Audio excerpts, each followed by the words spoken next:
Assalamualaikum warahmatullahi wabarakatuh. Waalaikumsalam warahmatullahi Di sini wabarakatuh. saya Muhammad Mufid Al-Fikri dan Supriyono. kami akan berbincang-bincang tentang ilmu logika atau mantik. Saksikan videonya. Saya mau nanya nih Mas Mufid, ada berapa sih istilah ak dalam Qodiyah Mahsurah? Nah, dalam Qodiyah Mahsurah sendiri, aknya itu ada dua. Yang pertama adalah ak al-hamal dan yang kedua itu adalah ak al-wad. Apa itu ak al-hamal? Nah, ak al-hamal itu adalah istilah ketika individu dari maudu dihukumi oleh mafhum yang terkandung di dalam mahmulnya. Berikan contoh ak al-hamal. Nah, di sini saya ambil contoh ak al-hamal itu adalah sebagian siswa itu rajin. Nah, di sini mafhumnya itu ada di kata rajinnya. Makanya disebut ak al-hamal karena mafhumnya itu ada di kata rajin atau mahmulnya.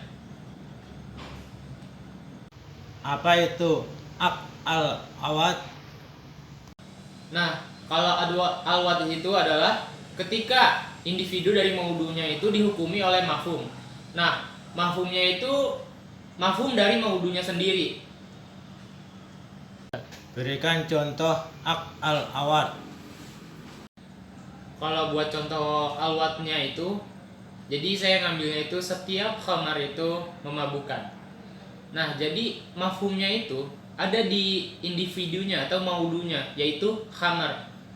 Nah, soalnya kalau misalnya dinisbatkan, khamar itu bisa macam-macam. Bisa vodka, whisky, dan yang lain-lain. Cara membedakan antara ak al-hamal dengan ak al-awad. Nah, cara ngebedain al-ak dengan al-hamal itu yang paling gampang adalah dalam pemberlakuan mafhumnya. Kalau al-hamal itu mafhumnya terkandung dalam mahmul, sedangkan kalau al-wad itu mahmulnya itu mafhumnya itu adalah terkandung di dalam maudunya itu sendiri. Ada berapa kemungkinan bagi mafhum maudu apa saja? Ada 3 kemungkinan, yaitu yang pertama, mafhum maudunya itu menjelaskan hakikat individu yang seutuhnya. Nah, yang keduanya itu adalah mafhum maudunya itu menjelaskan sifat individu sebagiannya atau separuhnya. Nah, yang ketiga itu adalah mafhum maudu yang tidak menjelaskan esensi individunya sama sekali. Apa yang dimaksud dengan jins? Nah, jins itu adalah masuk kategori yang maudunya itu mafhum maudunya itu adalah yang kedua, yang separuh. Nah, jinsnya itu sendiri adalah ketika kuli menjelaskan sebagian dari hakikat individunya, tapi sekaligus menyatukan dia dengan individu-individu yang lain yang berbeda hakikatnya. Berikan contoh jins. Nah, untuk contoh jins, saya mengambil setiap hewan itu sensitif. Nah, di sini hewan itu bisa gajah, harimau, kucing, dan yang lain-lain itu masuknya adalah hewan. Nah, jadi maudunya itu adalah menunjukkan esensi individu yang berlainan dan menyatukan semuanya dalam bentuk jins. Apa yang dimaksud dengan fasal?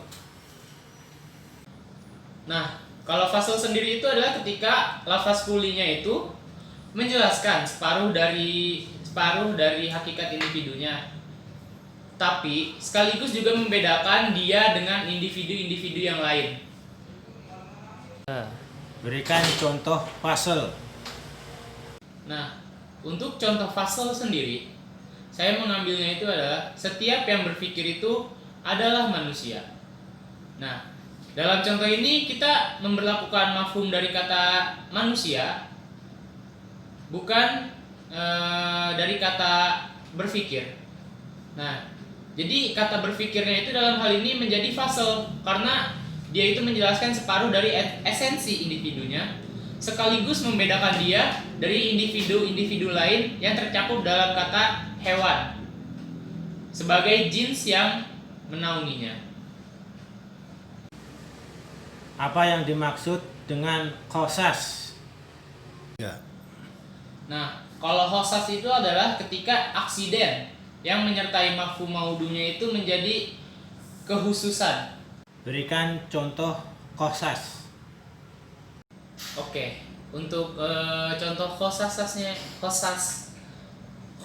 itu adalah saya ambil setiap yang tertawa itu adalah manusia. Kenapa? Karena memang yang bisa tertawa itu hanya manusia. Hewan yang lain tidak bisa tertawa. Jadi kata tertawanya itu adalah khusus untuk manusia. Apa yang dimaksud dengan arot am? Nah, kalau arot amnya itu adalah ketika aksiden yang menyertai mafhum maudunya itu tidak menjadi suatu kekhususan. Berikan contoh arot am. Nah, untuk contoh arot am, saya mengambil setiap yang bernapas itu adalah hewan. Nah, dalam contoh ini kita memberlakukan mafhum dari kata hewan untuk individu yang tercakup oleh kata yang setiap bernafas. Nah, kita juga memberlakukan mafhum dari kata bernafas untuk semua individu yang mencakup di dalam kata bernafas. Nah, bernafasnya itu sendiri merupakan arot am karena dia itu ada dan menyertai individunya, tetapi tidak menjelaskan esensinya, juga bukan bagian dari kekhususan yang dimilikinya. Oke, Pak Supiono, saya mau menanyakan tentang Qadiyah Syartiyah Mutasilah itu apa sih? Pertanyaan yang pertama yaitu untuk pembagian Qadiyah Syartiyah Mutasiyah, bahwa Qadiyah Syartiyah Mutasiyah itu ditandai dengan keterikatan antara kedua sisi Qadiyahnya yang diistilahkan dengan muqaddam dan tali, dan keterikatan antara kedua sisi Qadiyah itu ditandai dengan adanya nisbah. Nah, kalau Qadiyah Syartiyah Mutasilah itu berdasarkan hubungan antara muqaddamnya itu dibagi menjadi berapa sih? Ya, berdasarkan hubungan antara muqaddam dengan Qadiyah Syartiyah dibagi menjadi dua. Yang pertama luzumiyah dan yang kedua ittifaqiyah. Nah, kalau luzumiyah itu apa sih maksudnya? Luzumiyah ialah salah satu macam Qadiyah Syartiyah Mutasilah yang di dalamnya terdapat penghukuman atas benarnya bagian kedua atas dasar pengasumsian benarnya bagian pertama, karena adanya hubungan antara keduanya yang meniscayakan hal itu. Apa sih hubungan antara muqaddam dan tali dalam Qadiyah? Hubungan antara muqaddam dan ta'lil dalam Qadiyah itu adalah pola hubungan antara ilat dan matul, antara sebab dan akibat. Terbitnya matahari menjadi sebab, sedangkan adanya siang menjadi akibat keduanya, tak terpisahkan dan memiliki keterkaitan yang erat. Nah, bisa nggak sih Pak Supriyono itu ngejelasin tentang ittifaqiyah?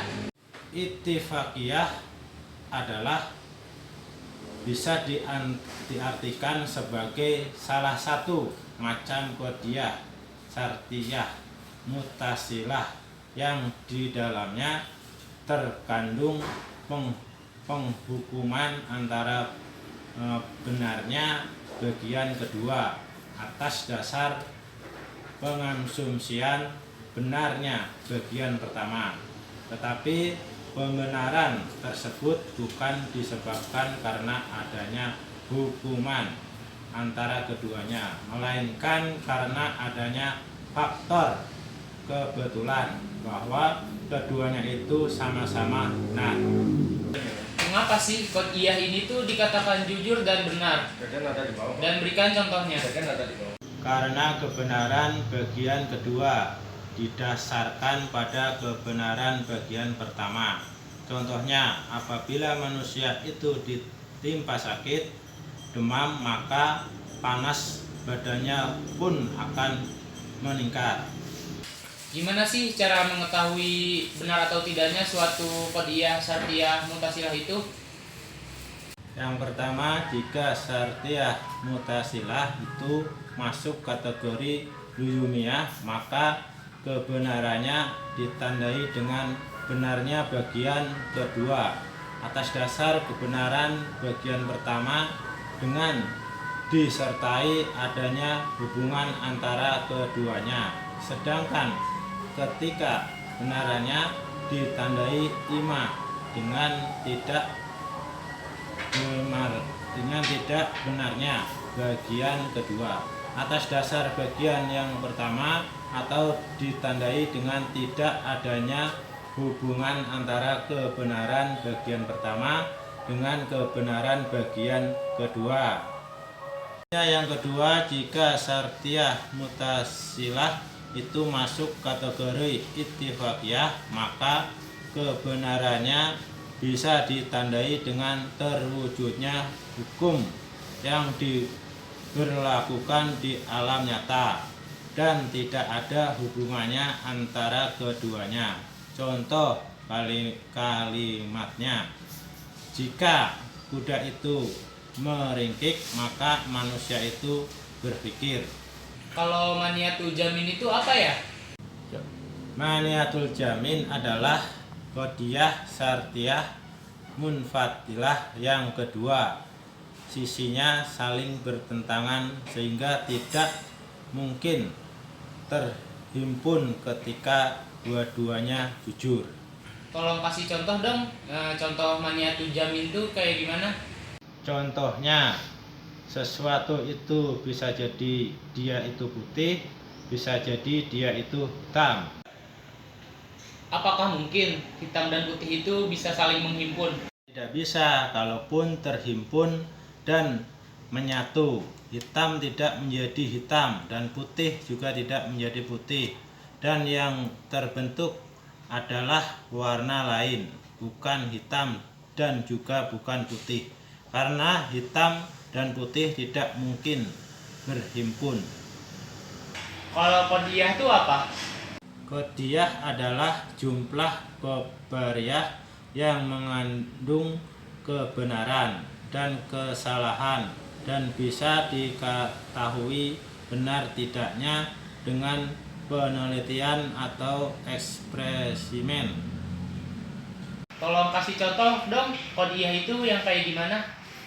Contohnya, tahun depan saya akan menamatkan sekolah saya atau pelajaran saya, atau besok Syawal saya akan pindah ke Jakarta. Ada berapa sih unsur-unsur qadhiyah itu? Coba tolong sebutkan. 3 unsur qadhiyah adalah yang pertama maudhu, yang kedua mahmul, dan yang ketiga rabitah. Maudhu itu apa sih?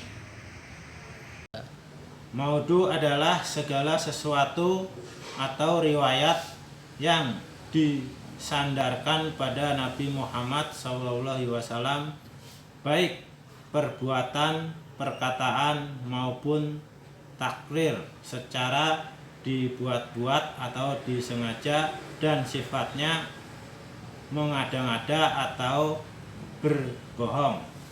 Berdasarkan robitohnya, qadhiyah itu dibagi menjadi berapa? Berdasarkan robitohnya, qadhiyah dibagi menjadi 2. Yang pertama, qadhiyah hamaliyah atau proporsi kategori. Yang kedua, Qodiyah Syartiyah atau proposisi hipotensi.